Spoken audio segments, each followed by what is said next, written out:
If you're looking for more horror outside of the mainstream, look no further than Unsung Horrors, a podcast about underseen horror movies. I'm Lance. And I'm Erica. Every other week, we'll cover a horror movie with fewer than 1,000 views on Letterboxd. We'll even give you double feature recommendations to pair with the movies we discuss. From gothic to shot on video, from slashers to comedies, from giallo to J-horror, we'll cover all the subgenres. So join us as we unearth these hidden gems of horror. Follow us on Instagram, Twitter, and Facebook, all at Unsung Horrors, available wherever you listen to podcasts. And part of the Someone's Favorite Productions podcast network. Do you love movies? So do I. What's up, y'all? It's KB, and I love movies. Inviting you to listen to The Conversation, a film podcast where passion meets perspective and opinion. From the old school to the new, I invite a guest on to discuss the movies that thrill us, challenge us, break our hearts, or even blow our minds. There's always new episodes dropping wherever you get your podcasts. So join the conversation. We don't just watch movies. We love talking about them too. The Conversation with KB Loves Movies, a part of Someone's Favorite Productions podcast network.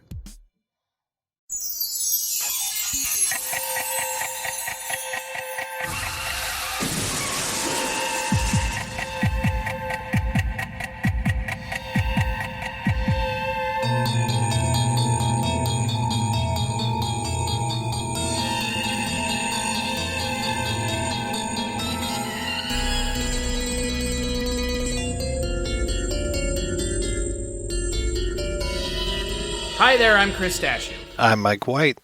And this is Father Malone. And we are the hosts of Dreams for Sale, a once-a-month look at the only reboot of The Twilight Zone worth checking out, 1985's The Twilight Zone. On this episode of Dreams for Sale, we're going to be looking at episode 16 of the first season of the show. We're still in the first season 2 years later, but that's okay because, hey, it's a pretty long season of the first season of the show. This episode originally aired January 31st, 1986, and it is broken into 3 segments. The Elevator, To See the Invisible Man, and Tooth and Consequences. So, The Elevator is directed by R.L. Thomas, written by the legendary science fiction writer Ray Bradbury. It stars Stephen Jeffries and Robert Prescott. Stephen Jeffries may look familiar to you if you are a fan of the 1985 film Fright Night, where he plays Evil Ed. Oh, I was just a fan of his gay porn films. Okay, well, you also let that... That is the bulk of his career. Yeah, you let that cat out of the bag, too. But yeah, he was also a gay porn star. And this segment focuses on 2 brothers who go to a factory to look for their, quote, mad scientist father. That's sure what it is. And that's kind of all it is. Yeah. I love this one. I don't know. This is, now, this might be me just being nostalgic, but I was, 12 years old when I saw this for the first time. Scared the shit out of me. I actually turned the television off and did not watch the other 2 segments, which I had seen, in reruns later, but for me, there's nothing more terrifying than a giant spider, and this hit me where I lived. So I can't speak to the quality of it now. I think seeing the giant spider is a bit, as it's coming down the elevator shaft, is a little bit hokey. There are a bunch of other little problems, but I still think this one is really effective. At least it is for me. I think you have nostalgia blinders on big time. I might. I think so. But I'm willing to cop to this. Yeah, I think for me, the biggest failing of this episode, and this is something that Mike mentioned to me before I watched it, was it just kind of ends. And boy, it really does just kind of end. I kept thinking that maybe the file was corrupt or something. I was like, wait a second, that can't be it. Yeah, it's kind of wild. I mean, you have these 2 brothers going through this factory looking for their dad, and they start coming across these, large animals, like a cat, but 2 or 3 times the size of a cat, a giant rat, and it turns out that their father was working on a superfood to help feed everyone in the world, but I guess the unintended consequence is it starts making everything grow. And so this spider, I guess, was eating the grown animals, or God only knows. Again, I mean, when we say nothing is explained, and while I'm okay with that for the most part, most of the time, it almost doesn't explain anything to the detriment of the episode segment. Disagree. I think this is just ordinarily this would be the bridging story in between. I'm not sure why they stuck it at the outset, but I think you got exactly what you needed to get. Guys creating a superfood. The unintended consequences that it makes everything grow larger. The thing that grew largest and fed the longest was a spider in that factory, and now it's just there and waiting for people to come.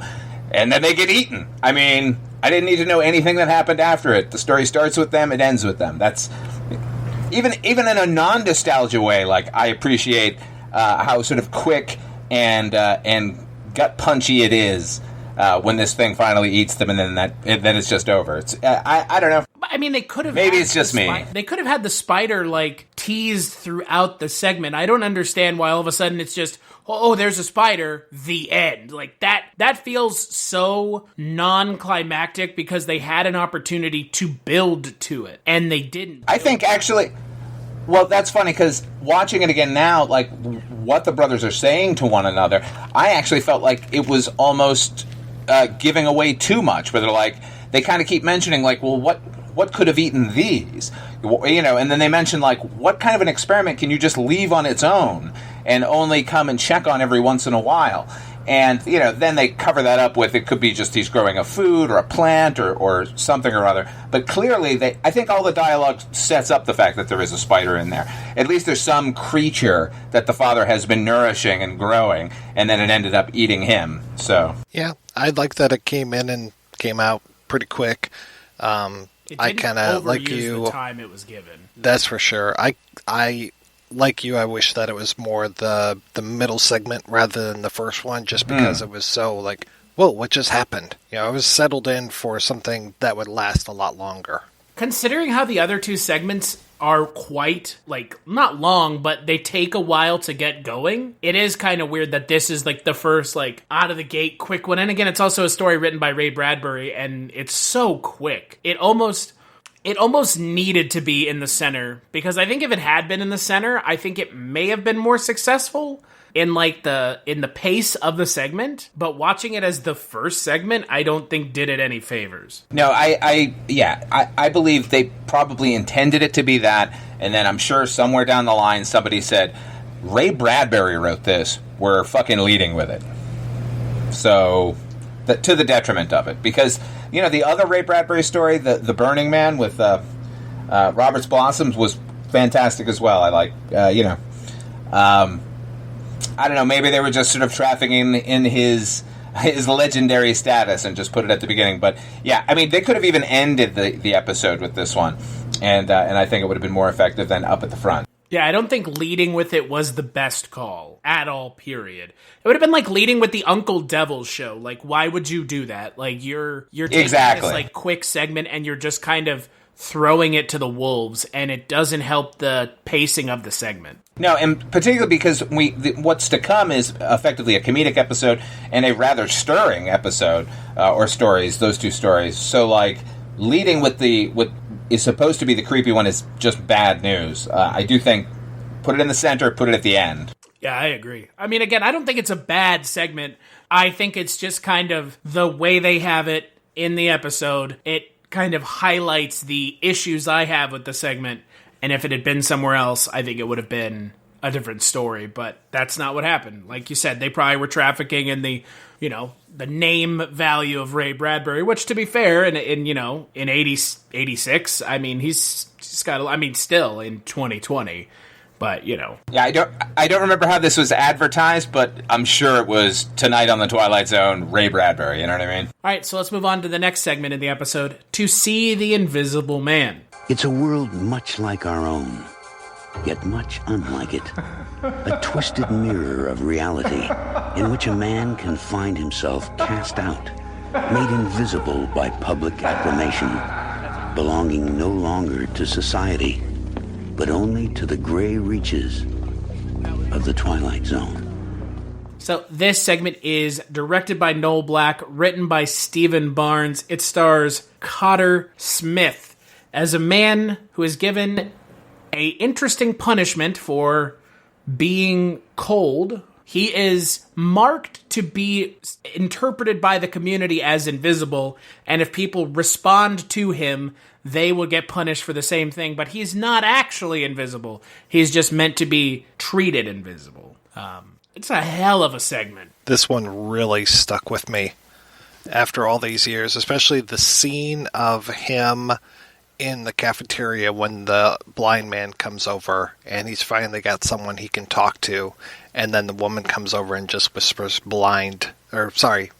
invisible to the blind man, and he's just like, "Oh, you son of a bitch," and gets up and leaves. And it's like, oh, I can really feel for this guy. Even when I was over in like China and just having no one to talk to because no one spoke my language, and it's just, you feel like you're so alone. And I just could really feel for Cotter Smith in this episode. And I love the premise. And I love that he even tries to get away with stuff where it's like, okay, like he does the things that I was thinking, like, well, why doesn't he just wear a hat? Or, well, can he just go in and be an obnoxious asshole? And they actually have both of those pieces. And even him being a total horn dog and going in and looking at women in a hot tub. It's like, okay, yeah, I guess that's what you do when you're invisible and they can't say anything to you. And hey, you know what's even better? Something that we really didn't get a chance to talk about on a podcast that we have wrapped up. The Kolchak tapes, Cotter Smith played the Vincenzo character on the reboot. They gave him nothing to do, so we never got to see him. But looking back on it now, with how great he is in this episode, boy, that really just feels like an even bigger shame. Because he is fantastic in this segment.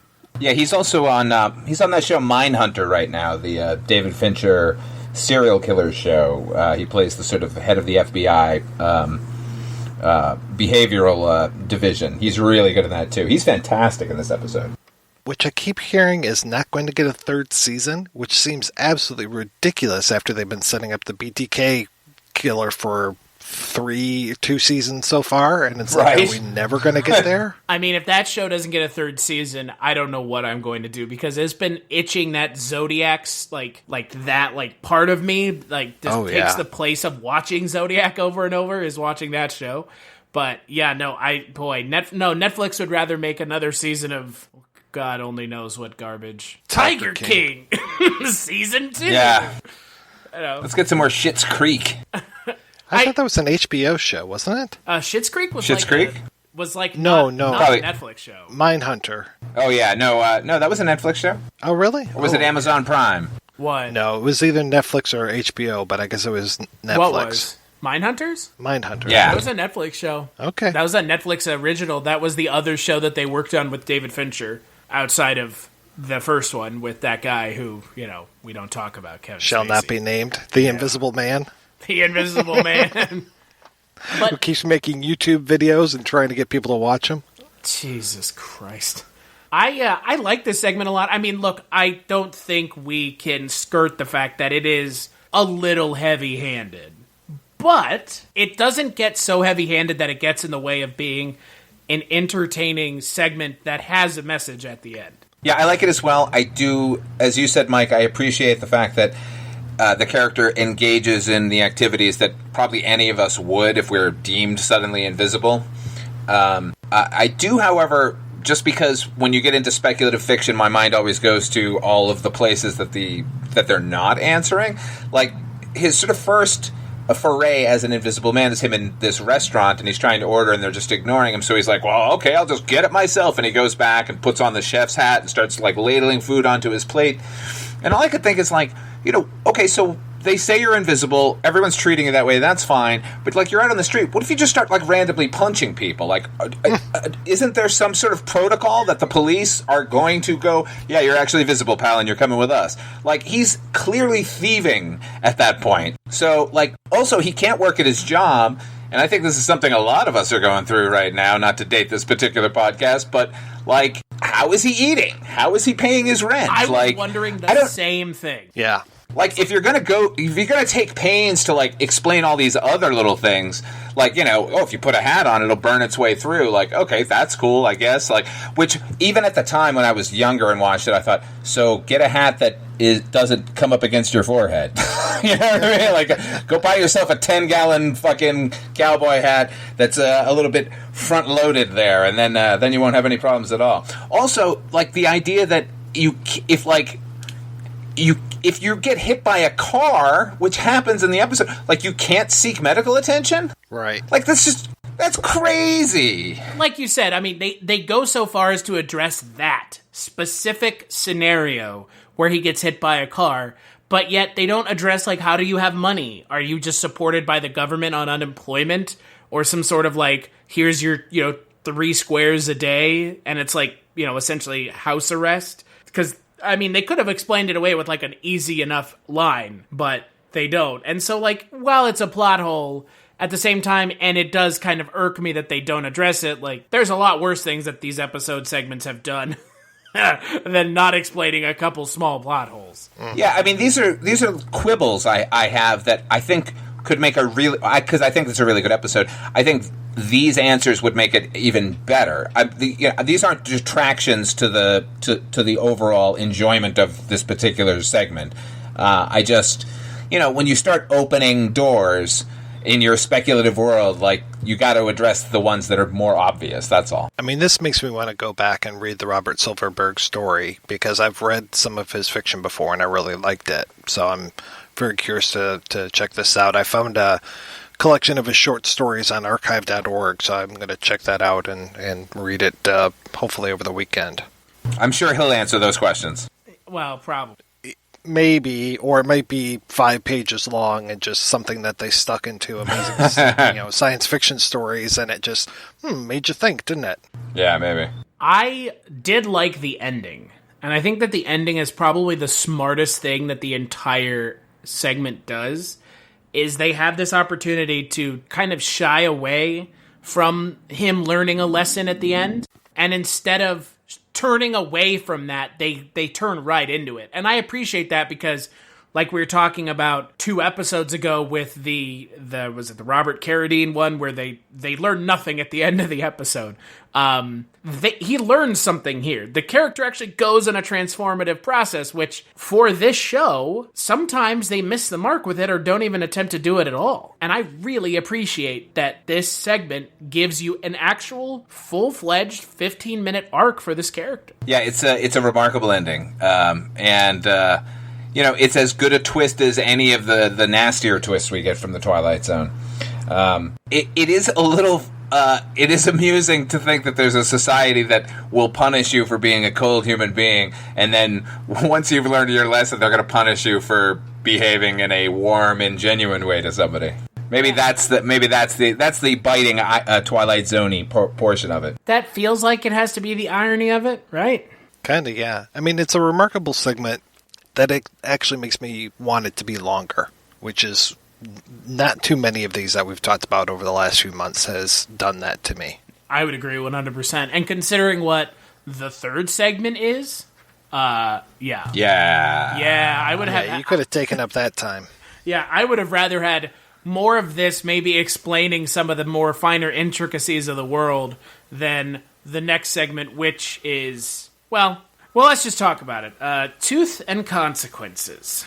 Women, it is said, rarely go out with men who say, "Now spit." A good example, Dr. Myron Mandel, who put a tooth under his pillow and wished for love, but probably should have settled for a quarter. From that title, it's going to be good. Yeah, right. Oh, yeah. Hell yeah, that is clever writing. Swear to God. So it is the final segment of episode 16. It is directed by Robert Downey, written by Haskell Barkin, and it stars Kenneth Mars as the Tooth Fairy and David Burney as Dr. Myron Mandel, a dentist who feels underappreciated, so he attempts to kill himself only to be stopped by the Tooth Fairy, who a monkey's paws him, essentially. Be careful what you wish for, and It's a monkey's paw episode, and it's a really, really, really lame, boring, and just bizarre episode. Just the central premise of it is strange. Stupid. it doesn't... Oh, no, don't mince words. It doesn't really make any... I've never heard of anyone having a problem with a dentist, and, like, we all know they make bank. We all know that they have a medical degree. They go through all this stuff. So I don't know what his issue with. I've never heard anyone say all these horrible things about dentists that he thinks are there. I think you could actually go as far as to say, I've never heard anyone say this thing about dentists that isn't over the age of 10. Oh, true. Like little kids, sure, but like full-fledged adults being afraid to go to the dentist. I mean, dentists are a like, if you're a dentist, essentially most of everything you do is paid for by insurance. So people go every year, multiple times, sometimes. Mm-hmm. And you, like you said, you're making good money. So what is he complaining about? Like these made up things that some woman won't like respond to his love? Like, ugh. And any occupation that allows you access to pharmaceutical grade drugs should be able to get any woman he wanted. Yeah. Just saying. That the blonde girl who came in and passed him over, because that was the other thing. Like, no, beautiful girls only go for airline pilots and astronauts. I'm like, yeah, I guess that's it, huh? Just that's all they're getting? All right. Beautiful women want to be with men who aren't home 260 days out of the year. Yeah, so, we're talking about a couple of thousand pilots and maybe 10 astronauts in the world, right? Right. And the rest of the beautiful girls are just waiting for their chance to get one of them. And look, I have not seen David Burney in anything other than this segment. And his character... Really? I have. I mean, his character in this doesn't make me want to hunt it down unless it's just a product of how poor the writing is. Well, he used to be something. It's like he would show up so often, and he was you can tell without the glasses and the really ridiculous mustache, he's a very handsome man.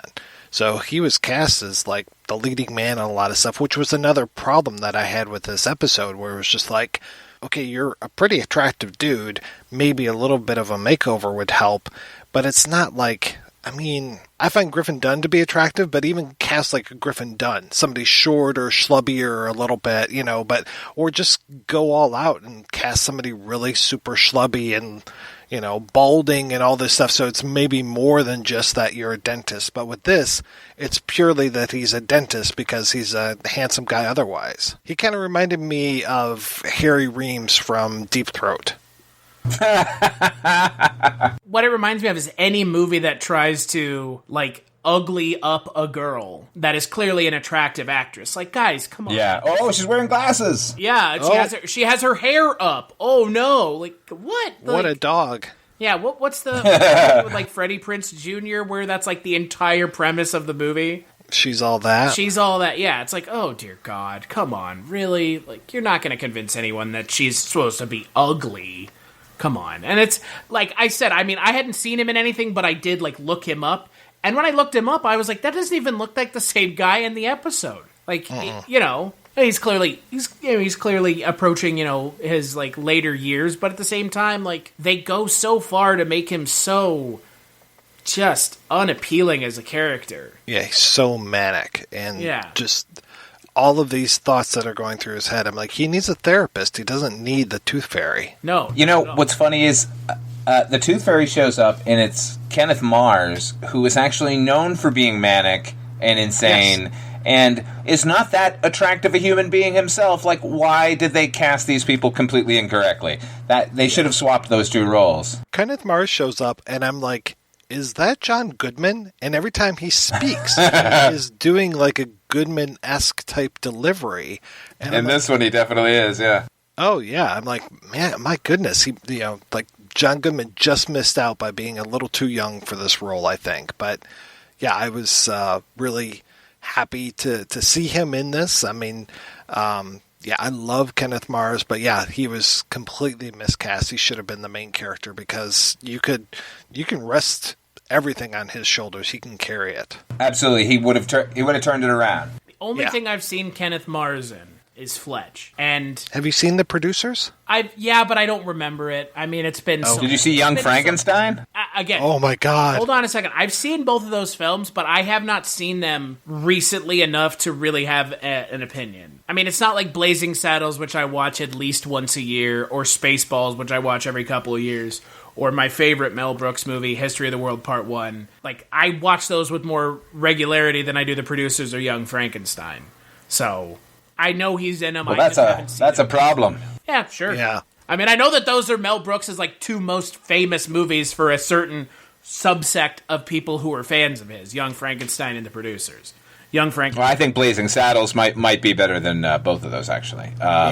Blazing Saddles is in my opinion, a perfect movie. It checks every box that I want, but I hadn't seen him in anything other than Fletch, so when he came on screen, I recognized him, and he's pretty much playing like a version of his character from Fletch, this kind of like terse dick. And so I was like, oh, this kind of makes sense for this character. But going and like looking more into his performances and the things you guys are talking about, I think they should have just reversed this completely. Mm-hmm.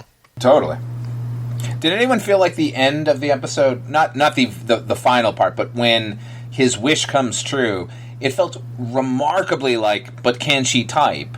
But just, like, through a different lens. Like, it was, oh my God, you're the greatest dentist of all time. I can't wait to see you. Dentists are awesome. Like, it was kind of the same thing, except now he rejects it all of a sudden.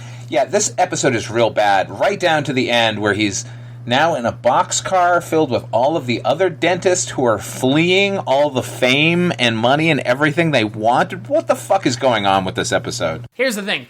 What you didn't mention is the fact that you don't know that they're dentists until he starts mentioning it, which is so like lazy of a twist. Oh, I knew they were dentists because they were like flossing and they all had perfect teeth, and I thought, why do these hobos all have such good-looking choppers? But like the reveal is irrelevant. It's just such a stupid concept. Like, hey, Twilight Zone people, write scary and maudlin and sci-fi stuff. Like, stay away from comedy. You guys are really bad at it. I mean, again, I don't think that they can't do comedy. I think they just haven't shown that they can, right?